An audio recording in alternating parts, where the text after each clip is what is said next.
Este é o Endoscopicamente Falando, o podcast da Sociedade Portuguesa de Endoscopia Digestiva. Olá, bem-vindos ao Endoscopicamente Falando, o podcast da Sociedade Portuguesa de Endoscopia Digestiva. O meu nome é Filipe Vilas Boas, eu sou médico gastroenterologista no Centro Hospitalar de São João e secretário-geral da Sociedade Portuguesa de Endoscopia Digestiva. Comigo hoje está o Dr. Pedro Bastos, médico gastroenterologista no Hospital CUF Porto. E hoje o que nos propomos, Pedro, é discutir o tema da ecoendoscopia. A ecoendoscopia, ou ultrassonografia transendoscópica, é um exame muito útil na nossa prática clínica. Interessa, primeiro, definirmos o que é a ecoendoscopia e em que é que ela difere da endoscopia convencional. Olá, muito obrigado, Filipe, pelo convite e à SPED para falarmos sobre a ecoendoscopia, que é um procedimento que ambos fazemos há já muitos anos e, curiosamente, estamos a falar há pouco, começamos a fazer em conjunto. A ecoendoscopia, tal como o nome indica, é a conjunção de dois procedimentos utilizados na prática médica convencional. A endoscopia digestiva alta, portanto, a passagem de um tubo flexível para explorar o esófago, o estômago e o duodeno, e, em conjunção, o acoplamento de um transdutor de ecografia que permite ter imagens detalhadas não só sobre a superfície do estômago, do duodeno e do esófago, e eventualmente do tubo digestivo inferior, mas também perceber detalhadamente como é composta a parede do tubo digestivo. Isso pertence à parte, no fundo, da ecografia, e estudar detalhadamente os órgãos que estão adjacentes ao tubo digestivo. Geralmente os órgãos mais importantes são o pâncreas, as vias biliares, adenopatias torácicas, adenopatias peridigestivas, que permitem ser exploradas com facilidade por este método. A ecoendoscopia foi uma ideia genial, digamos assim, inventada nos anos 80, e desde então tem conhecido uma evolução enorme, que nós falaremos durante os próximos tempos, mas queria ressalvar que ela tem, de facto, as vantagens, sobretudo com os aparelhos mais modernos, da endoscopia convencional, e todas as vantagens também da ecografia moderna. Permite ver o fluxo vascular utilizando o Doppler, permite utilizar outros métodos de imagem, como medir a elasticidade dos tecidos com elastografia, etc. Isso faz com que haja uma grande gama, um grande número de utentes ou de doentes que possam beneficiar deste exame, e que eu gostava de saber a tua opinião sobre quais são, de facto, aqueles doentes, porque é um exame muito específico, mas quais são aqueles doentes que beneficiam, que têm indicação, no fundo, para realizar a ecoendoscopia. Sim, é fundamental termos bem presente quais são as indicações para a ecoendoscopia, e, como tu disseste, essas indicações têm estado cada vez a ser mais bem definidas. Dada a proximidade de vários órgãos do tubo digestivo, nós temos com a ecoendoscopia, como disseste, a possibilidade de avaliar em pormenor esses órgãos, e, portanto, temos a capacidade de avaliar com muito pormenor, com elevada sensibilidade e com elevada especificidade, sobretudo lesões que surgem no pâncreas, sejam lesões focais do pâncreas sólidas, quísticas. Há uma panóplia de lesões que podem surgir, que nós podemos esclarecer melhor com a ecoendoscopia. Falaste também da possibilidade de avaliarmos a parede do tubo digestivo, porque quando nós fazemos endoscopia, como referiste, vemos, digamos, o revestimento dos órgãos do tubo digestivo. Com a ecografia associada à ecoendoscopia, nós conseguimos ver esse interior da parede e, por fora da parede, essas estruturas vizinhas do tubo digestivo.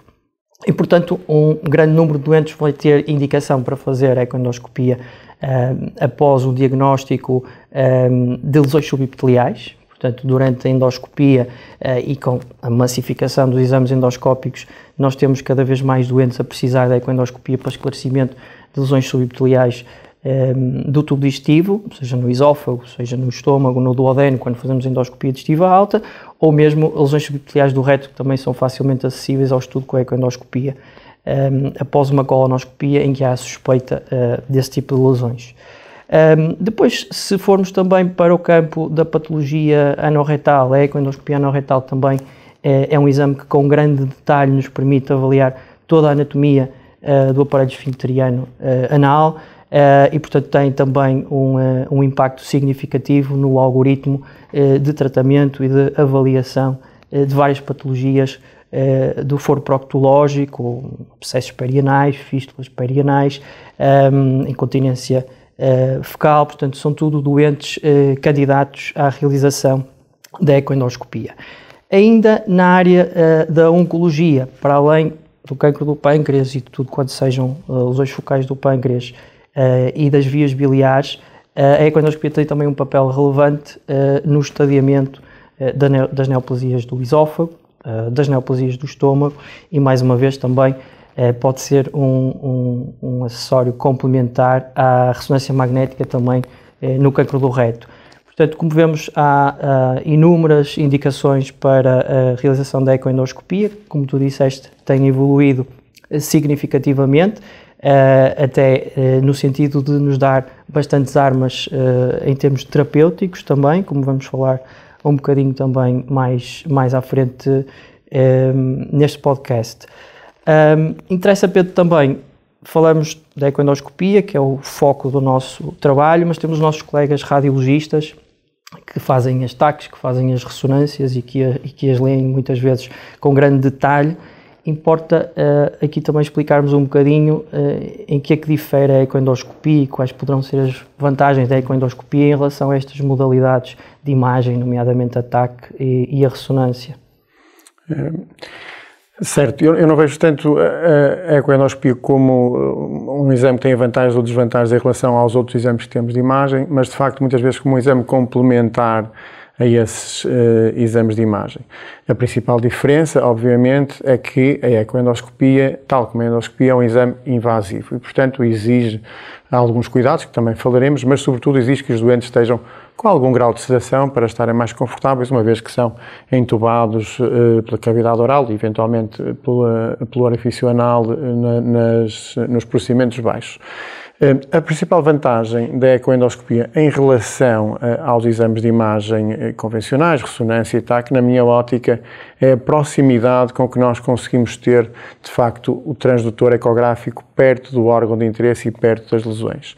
Isto permite que, em alguns casos, sobretudo, por exemplo, no caso das lesões subepiteliais, como falaste, ou submucosas, portanto, pequenos nódulos que surgem na parede do tubo digestivo, que muitas vezes são nódulos benignos, permite, nesses casos, que frequentemente não conseguem ser identificados, quer por TAC, quer por ressonância, mas sobretudo não conseguem ser caracterizados adequadamente por esses métodos, a proximidade de uma sonda de ecografia colocada imediatamente adjacente à lesão consegue-nos dizer quais são as características específicas da lesão, o seu risco de progressão para malignidade ou não, e, eventualmente, a realização de biópsia.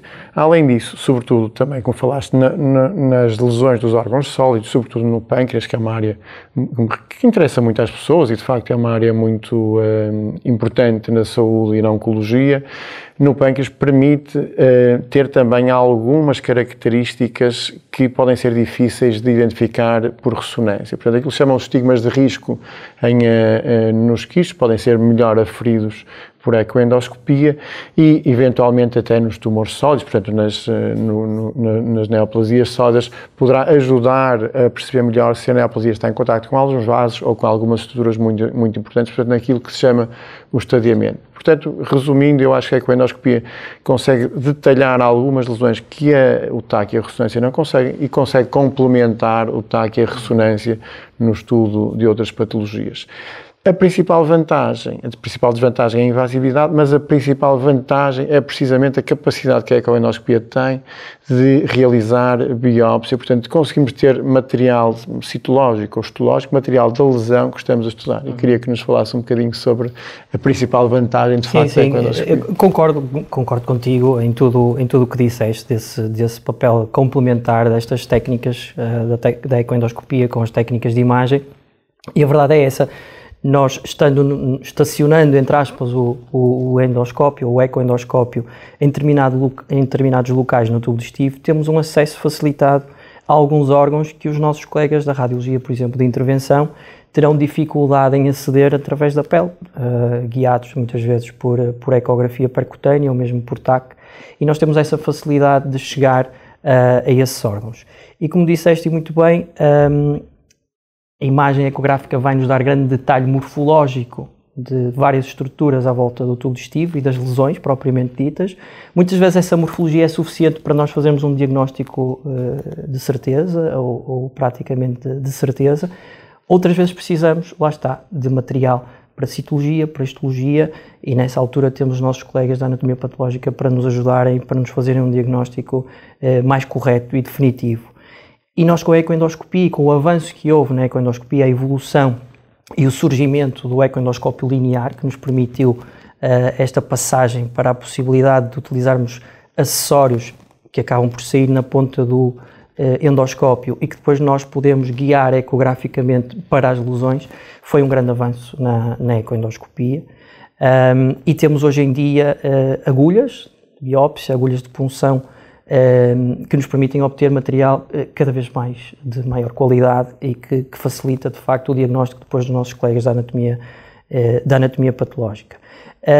Conseguimos assim aspirar, por exemplo, o líquido de uma lesão cística e depois, com um determinado tipo de marcadores, fazer um diagnóstico mais certo do tipo de lesão cística que estamos a falar, e no caso das lesões sólidas, obter material que não só permitirá ao anatomopatologista fazer um diagnóstico também ele morfológico, mas depois também complementá-lo com um determinado tipo de soros, com imunohistoquímica, que nos vai dar um diagnóstico muito mais preciso e que vai ser fundamental muitas vezes para definirmos a melhor estratégia de tratamento.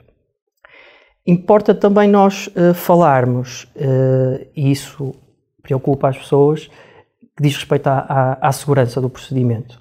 Portanto, nós somos capazes de invadir o tubo digestivo com estes endoscópios, de atravessá-lo e obter material de lesões em órgãos à volta do tubo digestivo. Mas, Pedro, qual é a segurança deste procedimento?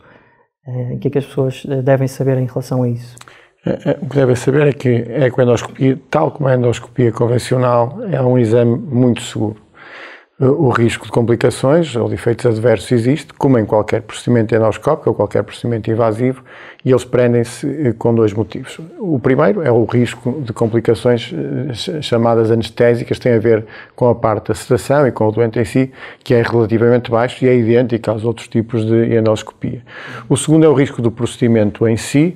Com os ecoendoscópios mais modernos, o risco de perfuração é um risco praticamente inexistente ou muito equivalente ao risco da endoscopia convencional, e depois temos os riscos associados ao que estavas a falar, à realização de biópsias. E aí, tal como qualquer procedimento mais invasivo ou terapêutico, o risco é sobretudo ou de hemorragia, que é um risco pequeno, andará à volta de 1 a 2%. A maioria das hemorragias são ligeiras, são autolimitadas ou eventualmente podem ser tratadas com métodos endoscópicos. É muito importante para a realização destes procedimentos que doentes que façam fármacos que aumentam o risco de hemorragia, como antiagregantes ou hipocoagulantes, esses fármacos sejam ajustados com a ajuda do médico antes da realização do procedimento.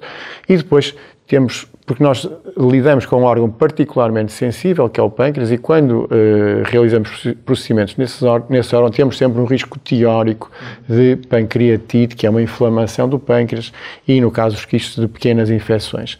A maioria desses riscos consegue ser limitado com os procedimentos e com o cuidado e com os procedimentos que nós tomamos antes do exame, e portanto eles também são, na maioria dos casos, abaixo dos 5%, e portanto são riscos numericamente diminutos e, na maioria das vezes, relativamente fáceis de controlar. Neste campo também seria importante as pessoas perceberem o que é que têm que fazer antes e como é que é o pós-ecoendoscopia, como é que funciona toda esta preparação e no fundo, o pós-exame. Sim, isso é muito importante, e é importante que as pessoas, ao serem propostas para um exame deste tipo, esclareçam com o médico que lhes pede o exame e depois connosco que fazemos estes procedimentos, todas as dúvidas que tiverem. O pré-procedimento é em tudo semelhante ao de uma endoscopia ou uma colonoscopia, portanto, para uma ecoendoscopia realizada por via alta, o doente precisa do jejum habitual, como para uma endoscopia digestiva convencional. É preciso ter muita atenção, de facto, tudo quanto sejam antecedentes patológicos do doente e a medicação em curso, para que esse ajuste que tu falaste se possa fazer nesses medicamentos-chave, que muitas vezes têm que ser suspensos para que com segurança nós possamos fazer determinado tipo de manobras. E depois é preciso sempre que, do ponto de vista anestésico, também haja uma segurança. É preciso que o anestesista também esteja completamente conhecedor daquilo que são os antecedentes patológicos do doente, para adaptar também a sua atitude ao risco para aquele doente em particular. No pós-procedimento, mais uma vez, há uma outra particularidade da ecoendoscopia, sobretudo se realizarmos a tal punção ou biópsia aspirativa ou algum tipo de intervenção mais terapêutica, mas para uma ecoendoscopia diagnóstica convencional, o pós-procedimento acaba por ser o recobro habitual para os procedimentos endoscópicos.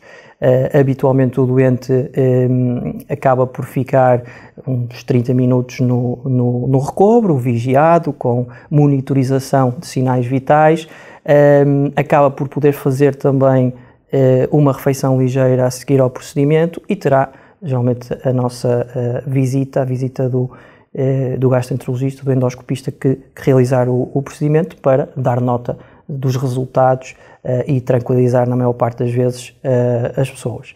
A partir daí as pessoas poderão sair da unidade, sempre acompanhados por um familiar, um amigo, e se houver lugar à realização de uma biópsia, de uma punção aspirativa, aguardar os resultados da anatomia patológica e que depois serão sempre avaliados por nós que realizamos os procedimentos e chegarão certamente ao médico que requisitou o exame, para que depois daí também resulte algum tipo de orientação para o doente. Não sei se queres fechar com alguma mensagem final para os nossos ouvintes em relação à ecoendoscopia. Julgo que já cobrimos grande parte dos tópicos em relação a este procedimento. Não sei se queres fechar assim com alguma ideia final.